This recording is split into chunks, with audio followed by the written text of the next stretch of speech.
Hello friends, स्वागत है आप सभी का आपके अपने यूट्यूब चैनल गहर अकेडमी 2.0 में। दोस्तों, आज के इस वीडियो में हम लोग देखने वाले हैं जीके जीएस का टॉप 50 ऐसे प्रश्नों के बारे में जो आपके आने वाले आगामी सभी परीक्षाओं के लिए काफ़ी हेल्पफुल होंगे। तो दोस्तों, आप लोग इस वीडियो को शुरू से अंत तक एक बार जरूर देखिएगा। तो चलिए दोस्तों, शुरू करते हैं। वीडियो को शुरू करने से पहले आपसे एक छोटा सा रिक्वेस्ट है, आप लोग इस वीडियो को अपने अपने दोस्तों के पास शेयर जरूर कीजिएगा ताकि इस वीडियो का लाभ उनको भी मिल सके। तो चलिए दोस्तों, शुरू करते हैं। प्रश्न नंबर पहला में लिखा गया है, जीवों के अस्तित्व वाले क्षेत्र के लिए सर्वाधिक उपयुक्त संज्ञा कौन है। बिल्कुल है प्रश्न है दोस्तों, आप लोग ध्यान दीजिए। जीवों के अस्तित्व वाले क्षेत्र के लिए सर्वाधिक उपयुक्त संज्ञा कौन है। इस प्रश्न का सही उत्तर ऑप्शन नंबर बी रहेगा, जैवमंडल। जीवों के अस्तित्व वाले क्षेत्र के लिए सर्वाधिक उपयुक्त संज्ञा जैवमंडल है। प्रश्न नंबर पहला का सही उत्तर ऑप्शन बी रहेगा। अगला प्रश्न देखिए, परिस्थितिकी यानी कि इकोलॉजी जिसका अध्ययन शास्त्र या विज्ञान है वह क्या है। बिल्कुल है प्रश्न है, आप लोग ध्यान दीजिए। परिस्थितिकी इकोलॉजी जिसका अध्ययन शास्त्र या विज्ञान है वह बायोस्फीयर है, यानी कि प्रश्न नंबर 2 का सही उत्तर ऑप्शन नंबर सी रहेगा। इकोलॉजी शब्द को देने वाले कौन थे। इकोलॉजी शब्द को देने वाले कौन थे, उसका नाम क्या था। इकोलॉजी शब्द देने वाले ये हैकल थे, यानी कि प्रश्न नंबर 3 का सही उत्तर ऑप्शन नंबर सी रहेगा। निम्नलिखित में से किसे परिस्थिति का जनक कहा जाता है। परिस्थितिकी का जनक किसे कहा जाता है, आप सभी को बताना है। परिस्थितिकी का जनक ई हैकल जी को कहा जाता है। प्रश्न नंबर 4 का सही उत्तर ऑप्शन नंबर बी रहेगा। अगला प्रश्न देखिए, भारतीय परिस्थितिकी के जनक के रूप में किसे सम्मानित किया जाता है। ये सभी प्रश्न काफी इंपॉर्टेंट है, आप लोग ध्यान दीजिए।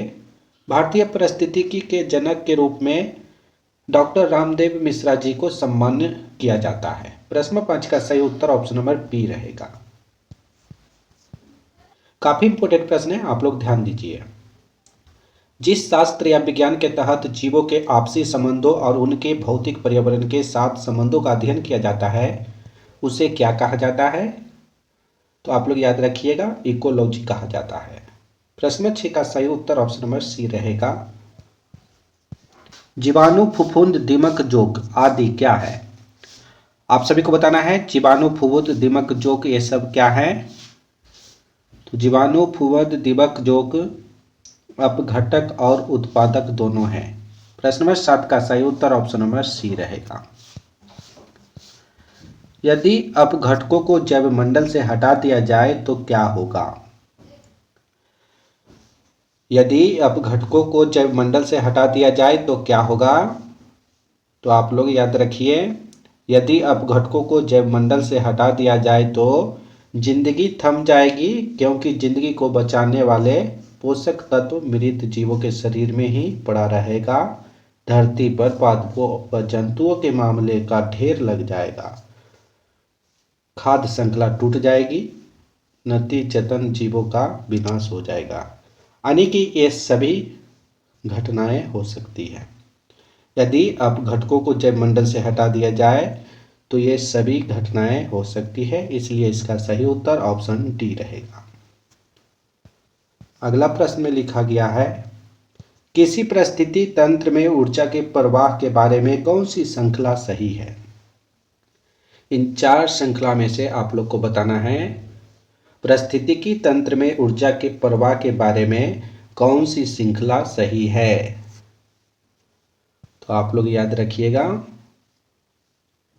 उत्पादक, उपभोक्ता, अपघटक, ये श्रृंखला सही है परिस्थितिकी तंत्र के ऊर्जा प्रवाह के बारे में। तो प्रश्न नंबर 9 का सही उत्तर ऑप्शन सी रहेगा। पहले उत्पादन होता है, उसके बाद में उपभोक्ता, इसके बाद में अपघटक होता है। प्रश्न नंबर 9 का सही उत्तर ऑप्शन सी रहेगा, आप लोग याद रखिएगा। एपीफाइटस बहुत अधिक विकसित होते हैं। ऐसे पौधे होते हैं जो अन्य पौधे पर किसके लिए निर्भर करते हैं। आप सभी को बताना है, एपीफाइटस पौधे बहुत विकसित होते हैं जो दूसरे पौधे पर किसके लिए निर्भर करती है, तो यांत्रिक मदद हेतु के लिए। एपीफाइट्स पौधे बहुत विकसित होते हैं जो दूसरे पौधे पर आंतरिक मदद के लिए निर्भर करते हैं। प्रश्न 10 का सही उत्तर ऑप्शन ए रहेगा। हाइड्रोफाइट किसे कहते हैं? हाइड्रोफाइट किसे कहते हैं? तो एक जलीय पौधे को, यानी कि एक जलीय जो जल में पौधा होता है उसे हाइड्रोफाइट कहा जाता है। प्रश्न कारक का सही उत्तर ऑप्शन ए रहेगा। रेगिस्तान में पैदा होने वाले पौधे को क्या कहा जाता है? रेगिस्तान में पैदा होने वाले पौधे को क्या कहा जाता है? तो जेरोफाइट पौधे कहा जाता है। रेगिस्तान में पैदा होने वाले पौधे जेरोफाइट पौधे होते हैं। प्रश्न 12 का सही उत्तर ऑप्शन ए रहेगा। लवणीय क्षेत्र में पैदा होने वाले पौधे को क्या कहते हैं?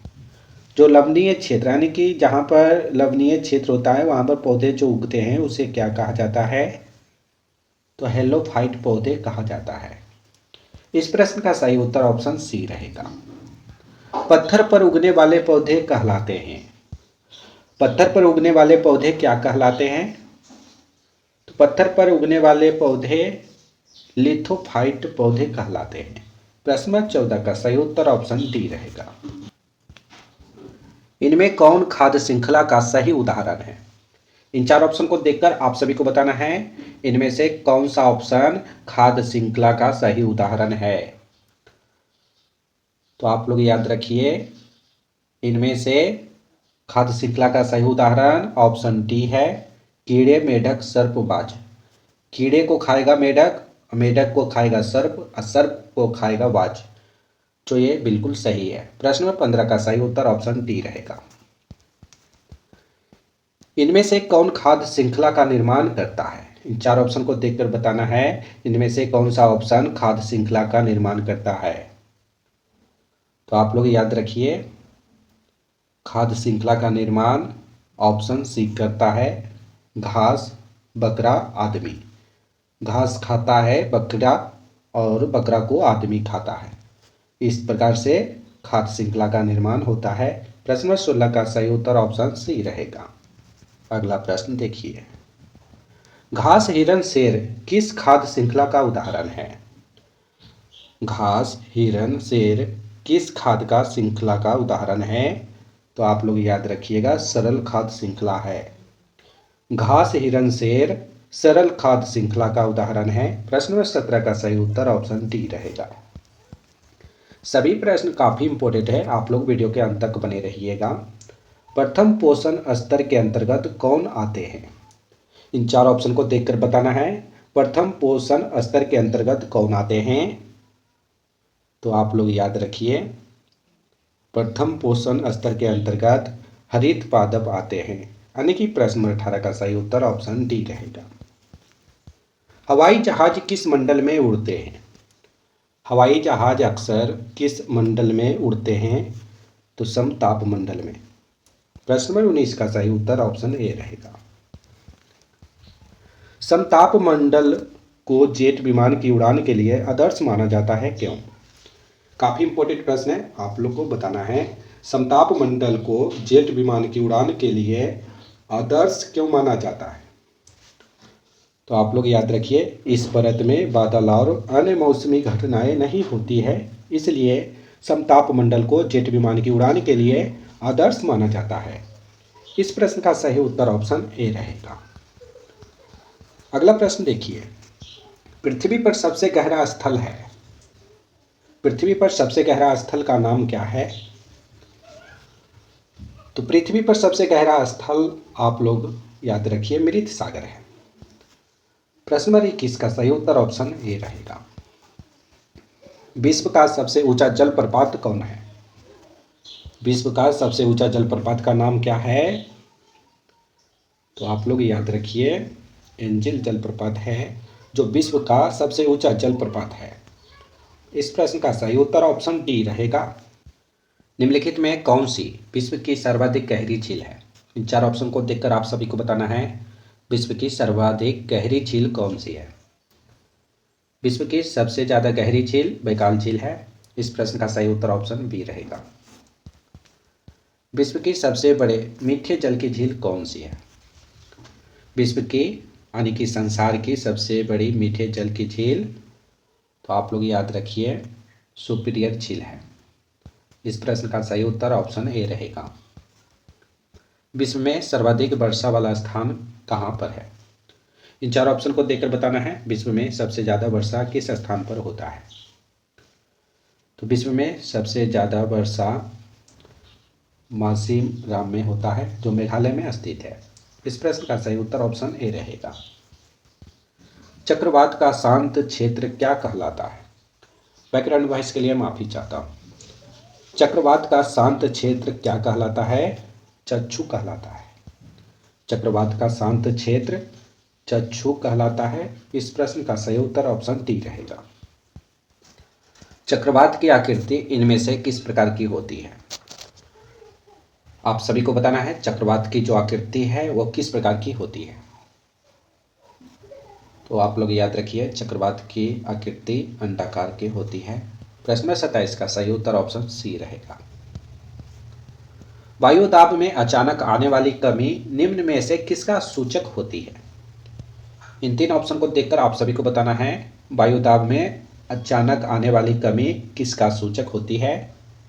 तूफानी मौसम का। वायु दाब में अचानक आने वाली कमी तूफानी मौसम का सूचक होती है। इस प्रश्न का सही उत्तर ऑप्शन ए रहेगा। सामान्य वायु दाब कहाँ पर पाया जाता है? दोस्तों अभी तक इस वीडियो को शेयर लाइक नहीं किए हैं तो शेयर लाइक कर दीजिए, क्योंकि इस वीडियो में सभी प्रश्न काफ़ी इम्पोर्टेंट है। आप लोग शेयर कीजिए। सामान्य वायु दाब कहाँ पर पाया जाता है? तो आप लोग याद रखिए सागर तल पर। सामान्य वायु दाब सागर तल पर पाया जाता है। इस प्रश्न का सही उत्तर ऑप्शन सी रहेगा। मेघ गर्जन वायुमंडल की किस परत में होती है? आप सभी को बताना है मेघ गर्जन वायुमंडल की किस परत में होती है। मेघ गर्जन क्षोभ मंडल में होती है। इस प्रश्न का सही उत्तर ऑप्शन बी रहेगा। वायुमंडल का सर्वाधिक अस्थायी तत्व कौन सा है? वायुमंडल का सर्वाधिक अस्थायी तत्व कौन सा है? जल वाष्प। आप लोग याद रखिएगा वायुमंडल का सबसे अधिक अस्थायी तत्व जल वाष्प है। इस प्रश्न का सही उत्तर ऑप्शन बी रहेगा। वायुमंडल में सर्वाधिक कौन सी गैस मिलती है? वायुमंडल में सबसे ज़्यादा कौन सी गैस मिलती है? तो नाइट्रोजन गैस जो 78% वायुमंडल में पाया जाता है। इस प्रश्न का सही उत्तर ऑप्शन ए रहेगा। संसार का सर्वाधिक सक्रिय ज्वालामुखी कौन है? संसार का सर्वाधिक सक्रिय ज्वालामुखी कौन सा है, उसका नाम क्या है? आप सभी को बताना है। संसार का सर्वाधिक सक्रिय ज्वालामुखी किलायु ज्वालामुखी है। इस प्रश्न का सही उत्तर ऑप्शन ए रहेगा। निम्न में से कौन सी पर्वत श्रृंखला विश्व में सबसे बड़ी है? काफ़ी इंपोर्टेंट प्रश्न है, आप लोग ध्यान दीजिए। संसार में सबसे बड़ी पर्वत श्रृंखला का नाम आप लोग याद रखिए एंडीज पर्वत है। एंडीज पर्वत श्रृंखला जो है वो विश्व में सबसे बड़ी है। इस प्रश्न का सही उत्तर ऑप्शन बी रहेगा। विश्व का सबसे ऊंचा पर्वत शिखर कहाँ स्थित है? विश्व का सबसे ऊंचा पर्वत शिखर नेपाल में स्थित है। इस प्रश्न का राइट आंसर ऑप्शन बी होगा।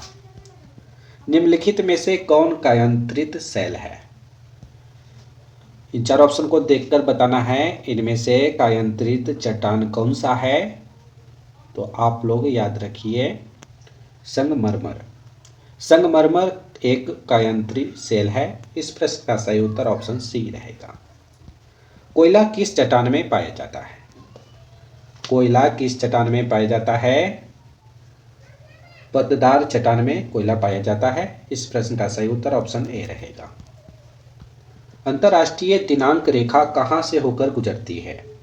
ये सभी प्रश्न काफ़ी इंपॉर्टेंट है, आप लोग सभी प्रश्नों को याद रखिए। अंतर्राष्ट्रीय दिनांक रेखा कहाँ से होकर गुजरती है? तो आप लोग ध्यान दीजिए 180 डिग्री से होकर गुजरती है। अंतर्राष्ट्रीय दिनांक रेखा 180 डिग्री से होकर गुजरती है। इस प्रश्न का सही उत्तर ऑप्शन ए रहेगा। देशांतरों की संख्या कितनी है? देशांतरों की संख्या कितनी है? 360।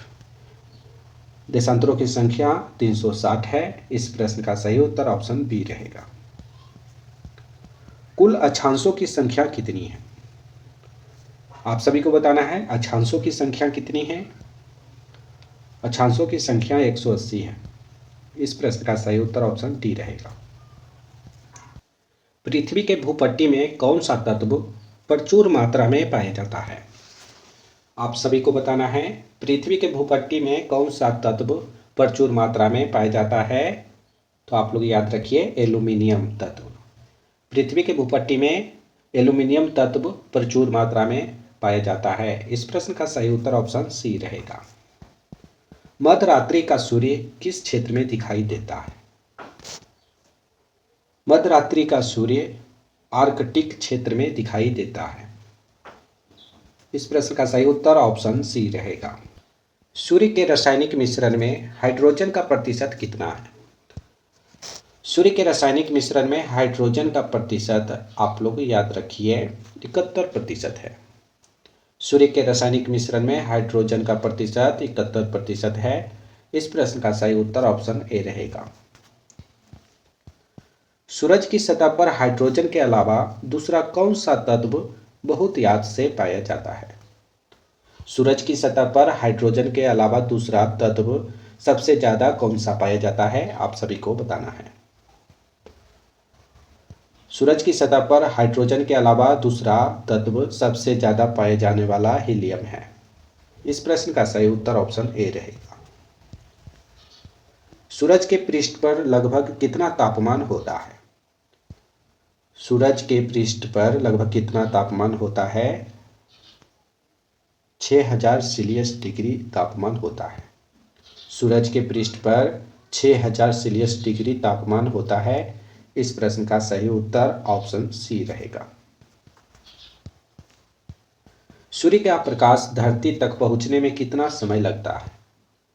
सूरज का प्रकाश धरती तक पहुंचने में कितना समय लगता है।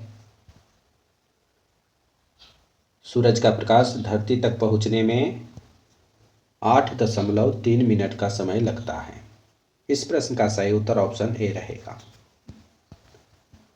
बुध ग्रह पर एक साल में कितने दिन होते हैं। बुध ग्रह पर एक साल में कितने दिन होते हैं। तो आप लोग याद रखिए बुध ग्रह पर एक साल 88 दिन के होते हैं। इस प्रश्न का सही उत्तर ऑप्शन डी रहेगा। पृथ्वी के उत्तरी ध्रुव एवं दक्षिणी ध्रुव को मिलाने वाली रेखा क्या कहलाती है। पृथ्वी के उत्तरी ध्रुव एवं दक्षिणी ध्रुव को मिलाने वाली रेखा क्या कहलाती है। देशांतर रेखा कहलाती है। इस प्रश्न का सही उत्तर ऑप्शन बी रहेगा। पृथ्वी एक घंटे में कितना देशांतर घूमती है। पृथ्वी एक घंटे में कितना देशांतर घूमती है। तो आप लोग याद रखिए 15 डिग्री देशांतर घूमती है। पृथ्वी एक घंटे में 15 डिग्री देशांतर घूमती है। प्रश्न नंबर 49 का सही उत्तर ऑप्शन नंबर बी रहेगा। इस वीडियो का अंतिम प्रश्न है दोस्तों, आप लोग ध्यान दीजिए। धरातल के सर्वाधिक भाग पर किस चट्टान का विस्तार पाया जाता है। धरातल के सबसे अधिक भाग पर किस चट्टान का विस्तार पाया जाता है। तो आप लोग याद रखिए कायांतरित चट्टान पाया जाता है। धरातल यानी कि धरती के सबसे अधिक भाग पर कायांतरित चट्टान का विस्तार पाया जाता है। इस प्रश्न का सही उत्तर ऑप्शन नंबर सी रहेगा। दोस्तों आज हमने आप सभी को टॉप 50 प्रश्न करवाए हैं जो जीके जीएस से लिया गया था। तो दोस्तों आप लोग 50 प्रश्न में से कितना सही कर पाए हैं, इसका सही जवाब कमेंट बॉक्स में आप लोग बताइएगा। अभी तक हमारे चैनल को सब्सक्राइब नहीं किए हैं तो चैनल को सब्सक्राइब कीजिए और घंटी कॉल पर फिट कीजिएगा ताकि आने वाले सभी नए वीडियो का नोटिफिकेशन आपको मिलता रहे। इस वीडियो में अभी तक एक लाइक नहीं किए हैं तो एक लाइक करके इस वीडियो को अपने अपने दोस्तों के पास शेयर कीजिए, व्हाट्सएप, फेसबुक, इंस्टाग्राम इत्यादि पर। फिर अगले वीडियो में मिलेंगे, जब तक आप लोग वीडियो को शेयर कीजिए।